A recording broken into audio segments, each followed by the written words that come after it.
Es un gusto saludarlos, apreciados licenciados, a nuestra materia Teoría del Delito. Su servidora, Adela Elizabeth Sánchez López, en nuestra unidad de nuestra universidad, la Casa de Estudios José Vasconcelos, nuestra licenciatura Derecho y Criminología. Vamos a comenzar con nuestra primera sesión. Esta materia va a ser seccionada, como lo pueden ver en plataforma, tenemos 2 sesiones programadas, una el día de hoy y la otra el próximo domingo a la misma hora. Así que vamos a entrar en materia. ¿Qué es la teoría del delito? ¿Por qué la importancia, la relevancia de conocerla, aplicarla y defenderla? La teoría del delito es una parte muy importante en la ciencia del derecho penal, toda vez que esta se encarga de analizar cuáles son los elementos o características que deben de concurrir en una conducta para que ésta sea considerada como delito, o en su caso, cuáles son los elementos para que esta conducta, o a esta conducta más bien, se le niegue la calidad de delito. Así que comencemos. En nuestra primera unidad vamos a hablar sobre las generalidades del derecho penal y las ciencias penales. El derecho penal, como tal, va a analizar, estudiar y sancionar el comportamiento de una persona ante determinados actos, buscando con ello un orden social, buscando con ello la aplicación del derecho y que el Estado de Derecho se mantenga dentro de esta. Ahora, hay conductas que van a alterar ese orden social, que van a alterar la paz y la tranquilidad y van a violentar el Estado de Derecho. A esta conducta se le llama delito. Por lo tanto, si nosotros nos vamos a la raíz etimológica de la palabra delito, viene del latín delinquere, como pueden verlo en pantalla, que significa abandonar, apartarse del buen camino, alejarse del sendero de la ley. Delito, por tanto, es un acto u omisión que sancionan las leyes penales. ¿Cuál es la consecuencia del delito? Como pueden verlo en pantalla, vemos la ilustración de una policía, de alguien que aplica la norma, aplica el derecho para mantener el Estado de Derecho a determinada persona. Y por aquí vemos a Homero llorando. ¿Por qué? Porque hay una consecuencia del delito. Estas sanciones pueden ser privativas de la libertad y también de manera pecuniaria. Es importante precisarles que gracias a la reforma que vivimos en el año 2008 y que fue publicada en nuestro Diario Oficial de la Federación, en este decreto se ordena el tránsito, fíjense bien, la migración de un sistema penal mixto o a un sistema inquisitivo como el que teníamos, a un sistema penal acusatorio. ¿En concordancia con qué? Con los estándares internacionales en materia de derechos humanos. 2008, ojo, reforma que fue trascendental y vino a aplicar dentro de la columna vertebral de la norma jurídica estos estándares. La del 2011 también ha sido trascendental porque relativamente va muy apegada al tema de los derechos humanos. Por eso cuando hablamos de la teoría del delito, pues no podemos dejar de lado, no podemos dejar de plano el tema de apegarnos a los derechos humanos. Pero ¿cuáles son los aspectos más relevantes de esta reforma, de este decreto? Es que se transforma el sistema de procuración e impartición de justicia y vamos a principios que se deben cumplir y que se deben respetar. Número 1, como lo pueden ver en pantalla, la presunción de inocencia. Las garantías al debido proceso. Obviamente el tema de los juicios orales, ahora una migración oral, ¿no? Práctica, ya no tan materializada en escritos. Y la incorporación de soluciones alternas, entre otros. La incorporación de soluciones alternas nos va a permitir que nosotros, como gobernados, podamos buscar también el apoyo de estos órganos para poder dirimir nuestras controversias y no tener que estacionarnos en un juicio que puede llevarnos 7, 8, 10 años. Se lleva, créanme. Y si antes era demasiada tardía la emisión de una sentencia, pues hoy por hoy, aunque el código nos marca determinados momentos para poder tener una sentencia, al final del día sí nos llegamos a llevar 1 año, 2 años en un juicio. Por eso, la incorporación de soluciones alternas. El sistema de justicia penal adversarial prevé estos principios. Situación que no se daba en el sistema que teníamos, porque todo era puerta cerrada, todo era muy en lo secreto. Hoy no. Hoy tenemos los principios que van a versar y que van a determinar el proceso oral, la publicidad, la concentración, la contradicción, la continuidad, la concentración e inmediación. Estos principios nos van a ayudar a que todo sea más público, ¿sí? Que no existan cuestiones que se arreglen tras bambalinas. ¿Cuáles son los artículos primordiales que se llegan a trastocar constitucionalmente? 16, 17, 18, 19, 20, 21 y 22, las fracciones 21 y 23 del artículo 73 y la fracción séptima del artículo 115, así como la fracción 18 del apartado B del artículo 123. Entonces, derivado de la reforma, se tienen que adecuar nuestra Constitución y derivado de ahí, pues venir lo que hoy conocemos como nuestro Código Nacional de Procedimientos Penales. Ok, abordemos ahora la teoría del delito. La teoría del delito tiene estos parámetros. El concepto de delito, que ya lo vimos y lo vamos a recordar, es una conducta típica, antijurídica y culpable. Los sujetos que están inmersos dentro de esta teoría del delito, el objeto del delito, el nexo causal que existe, los elementos positivos y negativos del delito. Es decir, nuestra teoría del delito va a componerse derivado de conocer todos estos preceptos. Y es fijar una postura de, ¿es culpable, es inocente? Yo creo que es culpable, yo creo que es inocente, y al final del día defender nuestra postura, nuestra teoría del delito. En la unidad 2 vamos a hablar un poco sobre esta conducta típica, antijurídica y culpable del delito.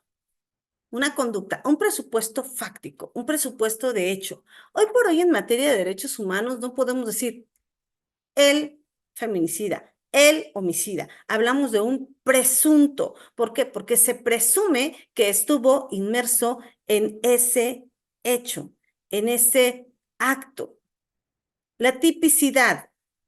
Hablando del tipo legal, el Código Penal nos da un catálogo muy amplio de los tipos legales. Por ejemplo, robo. Tenemos que ir al Código Penal y verificar en cuál de los supuestos de robo vamos nosotros a encauzar nuestra teoría del delito. Fraude, abuso de confianza, violencia familiar y diversa información, diversos preceptos que el Código Penal nos refiere. ¿Para qué? Para hablar de una tipicidad. Es decir, vamos a ir encuadrando la figura del delito, la conducta, este presupuesto fáctico a nuestro código para poder determinar cuál es el tipo legal que le adecua. La antijuricidad es este comportamiento que no está autorizado. Jurídicamente podemos hablar de qué podemos hacer y qué no podemos hacer. Y lo que no podemos hacer en un momento dado se transforma a una cuestión antijurídica, que como tal nos va a encuadrar a una conducta típica y por lo tanto entonces estamos hablando ya de un delito. Y otro tema, la culpabilidad. Es esta reprochabilidad que la sociedad, que el representante social le va a realizar a determinada persona, al sujeto activo del delito. Entonces, el delito se conforma, como lo decíamos, de una conducta, aquí lo podemos ver en pantalla, conducta típica, antijurídica y culpable. Entonces, cuando se realiza una conducta que es típica, que es antijurídica y es culpable, entonces traemos como consecuencia y nace a la luz un delito. En este cuadro comparativo vamos a hablar de posturas filosóficas, posturas doctrinarias. Tenemos a la escuela clásica, tenemos a la escuela positiva y tenemos a la escuela de la defensa social. Pero, ¿qué nos dicen en sus postulados? Fíjense bien. Para la escuela clásica, nos dice que el derecho no es realmente el producto de una creación humana, sino en ocasiones era considerado como una voluntad de Dios. Considera que puede existir una ley siempre y cuando esté de acuerdo a la ley natural, una ley humana de acuerdo a la ley natural. Recordemos por ahí un poquito de nuestra historia del derecho penal. La venganza divina. Ujú. Es parte también de ver esta aplicación de la norma desde una creación humana, sí, pero es la voluntad de Dios que yo vaya y que cobre venganza. El postulado. El delito se consideraba un ente jurídico y la pena, según esta escuela, tiene como finalidad la de restablecer el orden externo en la sociedad. Y tiene que ser aflictiva, es decir, debe de causar una preocupación, una zozobra a la persona a la que es impuesta, es decir, al reo. Y esta pena, pues debe de ser ejemplar, cierta, pronta, pública e irrogada de manera que sea perturbadora para el reo. Por eso, dentro de la escuela clásica podemos ver estos delitos que eran públicos, ¿no? El tema de la guillotina, el tema del fusilamiento que teníamos en México, ¿no? Representantes de esta escuela clásica, Pellegrino Rossi, Giovanni Carmignani y Francisco Carrera. La escuela positiva nos da otra postura, otra interpretación. Nos dice que es una ciencia de observación positiva que fundándose en la antropología, la psicología y la estadística criminal, así como el derecho penal y los estudios penitenciarios, llega a ser la ciencia sistética llamada sociología criminal. Esta escuela nace como una reacción a los excesos jurídicos de la escuela clásica, a sus excesos formalistas, al olvido del hombre delincuente y a su creencia de haber agotado la problemática jurídico-legal. ¿Quiénes son sus principales representantes? César Lombroso, Enrico Ferri y Rafael Garofalo. La Escuela de la Defensa Social. Esta crea su interés en la protección o defensa de la sociedad frente al daño que pueda ocasionarle la criminalidad.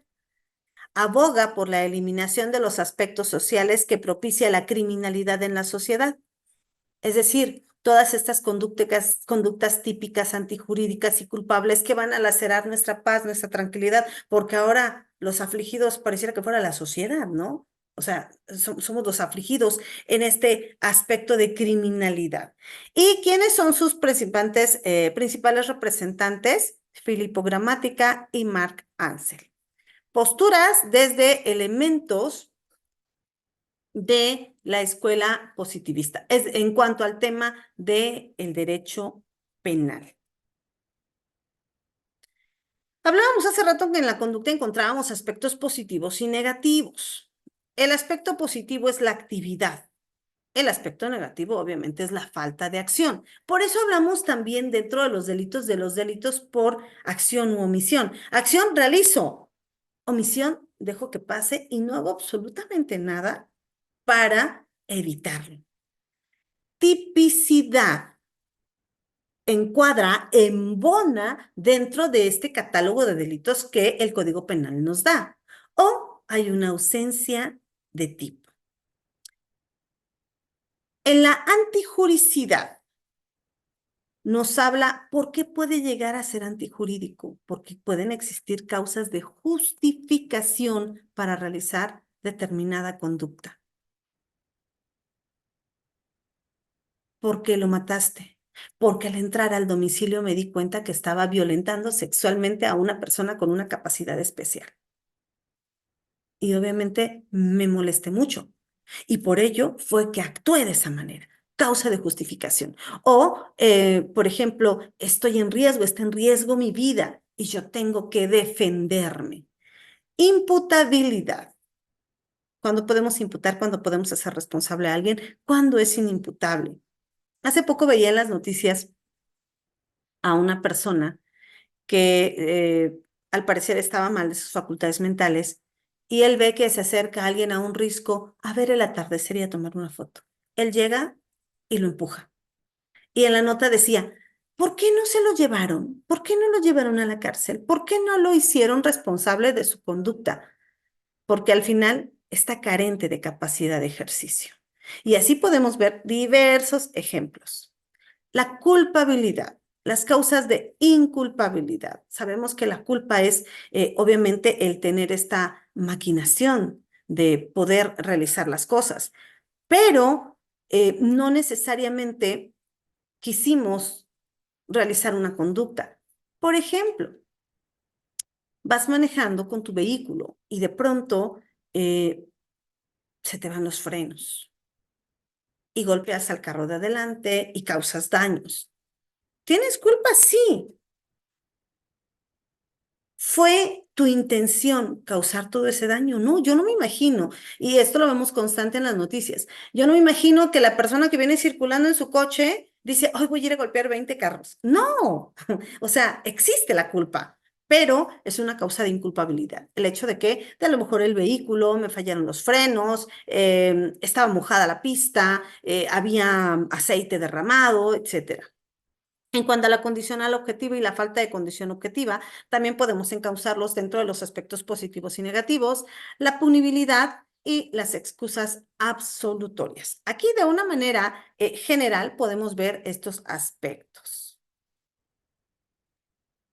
Les decía, si nosotros hojeamos nuestro código penal, nos va a ir diversificando o ramificando una serie de delitos. Los que van contra el Estado, los que van contra la propiedad, los que van contra la integridad, los que van contra el patrimonio, etcétera. Y dentro de una clasificación de delitos, nosotros podemos hablar también por la conducta del activo, del sujeto activo, por el resultado que se obtiene, por el daño que se causa, por la duración del delito, por la culpabilidad, por su estructura, por el número de actos que llegan a realizarse dentro de esta conducta, por el número de sujetos activos y por la forma de persecución, así como por la materia. Esta es una clasificación también un tanto amplia de las clasificaciones de los delitos que podemos encontrar. Y si por ahí verificamos nuestro Código Penal, abramos el título 1, el capítulo primero, el capítulo segundo, el capítulo tercero, y vamos a ir conociendo también cómo es que llegan a clasificarse los delitos. Vemos, por su patrimonio, por su gravedad, tripartito o bipartito, por su acción, comisión, omisión o comisión por omisión, por la ejecución, como lo veíamos en esta de aquí. Vamos a regresar tantito. Fíjense bien. Conducta, resultado, daño, duración, culpabilidad, estructura, número de actos, número de sujetos activos, forma de persecución y obviamente por materia. Ahora, por su gravedad, tripartito, bipartito. Por su acción, comisión, omisión, comisión por omisión. Por la ejecución, es decir, de qué manera se hace instantáneo, permanente, continuado, flagrante, conexo, compuesto. Por las consecuencias de la acción, formal o material. Por la calidad del sujeto, impropio o propio, por la forma procesal, es decir, una acción privada, una acción pública instantánea o de parte, por el elemento subjetivo, doloso o culposo, por la relación psíquica entre el sujeto y su activo, preterintencional o ultraintencional, por el número de personas que llegan a estar involucrados, individual o colectivo, por el bien jurídico vulnerado, simple, complejo, conexo, por la unidad del acto y la pluralidad del resultado. Puede haber un concurso ideal o un concurso real, por su naturaleza intrínseca, común, política, social o contra la humanidad, por el daño causado, lesión o peligro. De esta forma, podemos ver también el tema de la clasificación del delito. Ahora, hablemos un poquito de los presupuestos del delito. Estos presupuestos son los antecedentes jurídicos necesarios para la existencia de un determinado tipo delictivo. Si falta este presupuesto, no deja de haber delito, solo cambia el tipo delictivo aplicable al caso concreto. Por ahí de repente hay confusión entre el robo, el abuso de confianza, de pronto me robó a mi hijo y es el padre de su hijo. No, como tal no hay robo, hay una sustracción. Y con esto concluimos. Espero que nos veamos la próxima sesión y que puedan también visualizar este video para cualquier duda que tengan. De todos modos, queda aperturado el foro y la actividad ya está puesta. Agradezco mucho su atención. Muy buenas tardes.